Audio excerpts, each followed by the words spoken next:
Sir ఈ కథని మీరు నచ్చడానికి అంటే నవీన్ గారు మీ దగ్గరకు వచ్చి చెప్పినప్పుడు అసలు ఈ కథ మీరు నచ్చడానికి మెయిన్ రీజన్ ఏంటి సార్ అసలు? కథ ఒక మిడిల్ క్లాస్ అంటే మన మనిషి జీవితంలో జరిగే ఒక ట్రావెల్ ఉంటుందండి. అంటే ప్రతి మనిషికి ఒక లైఫ్ ట్రావెల్ ఉంటుంది, ఒక స్పాన్ ఉంటుంది. అరౌండ్ ఒక 17 ఇయర్స్ టు 32, 35 ఇయర్స్ మధ్యన ఇన్ బిట్వీన్ ఒక 15 ఇయర్స్ ఆఫ్ జర్నీలో ఉన్న మంచి చెడుకు సంబంధించిన రిలేటెడ్ థింగ్స్ అన్నీ ఉంటాయి. అప్ అండ్ డౌన్స్ అనేది. దాని రిలేటెడ్ థింగ్స్లో జరిగే ఒక కథ, మంచి కథ.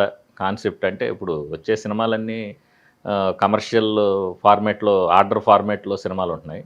ఇది సినిమా ఆర్డర్లో ఉన్నా కూడా కొంచెం సెన్సిబుల్ పాయింట్ అండి.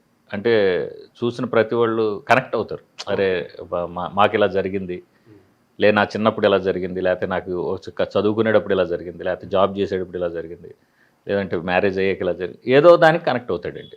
అలాంటి చిన్న పాయింట్. అంటే ఈ పర్టికులర్గా సోలో బాయ్ ఈ టైటిల్ వెనకాల ఏమైనా రీజన్ ఉందా? సోలో అంటే మేము చాలా టైటిల్స్ అనుకున్నాం.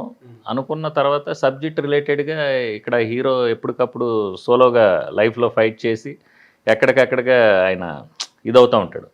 దీనికి కరెక్ట్ యాప్ట్ అనిపించింది. ఇక అని ఓకే అని చెప్పి సోలో బాయ్ ఓకే చేశాను. అంటే ఇప్పుడు ఒక డైరెక్టర్ ఒక కథ రాసుకున్నప్పుడు ఆయన వర్షన్ ఆయనకు ఉంటుంది సార్.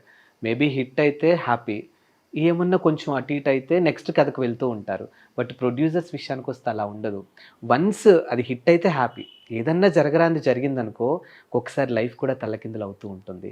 సో మిమ్మల్ని అంటే ఖచ్చితంగా ఒక కాన్ఫిడెంట్ ఉంటుంది కదా, ఒక కథ మీరు ఓకే చేసినప్పుడు అంత కాన్ఫిడెంట్ ఏంటి సార్ అసలు మీలో? అంటే దీనికి పర్టికులర్గా కథ అనేటప్పటికి కథ చిన్నదండి.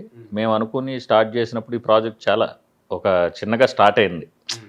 కానీ ఈ కథని యాక్చువల్గా మా గౌతమ్ డిస్కషన్ చేసింది, కానీ గౌతమ్ ఐడియాలజీ నుంచి వచ్చిందే కథ నాకు చెప్పాడు. చెప్పిన తర్వాత దాన్ని నవీన్ గారు దాన్ని ఓన్ చేసుకుని చాలా జాగ్రత్తగా ఓన్ చేసుకుని ఆయన కూడా ఒక 6 నెలలు ఈ స్క్రిప్ట్ మీద ఇంకా ఇప్పుడు ఒక కథ ఒకళ్ళది అనుకున్నప్పుడు దాన్ని డైరెక్షన్ చేయాలంటే చాలా టాస్క్ ఉంటుంది. అంటే దాన్ని సో మెనీ థింగ్స్ ఉంటాయి కాబట్టి ఓన్ చేసుకోవడానికి కూడా కొంత టేక్ టైం. అప్పుడు నేను, గౌతమ్, డైరెక్టర్ నవీన్ కుమార్ గారు మేమందరం అనుకుని దీని గురించి దాన్ని చాలా ప్రాపర్ డిజైన్ చేసి అనుకుని దాన్ని చేయాలనుకున్నప్పుడు మెయిన్ మాకు ఈ సినిమాకి వచ్చేటప్పటికంటే మంచి టీం వర్క్ కుదిరింది.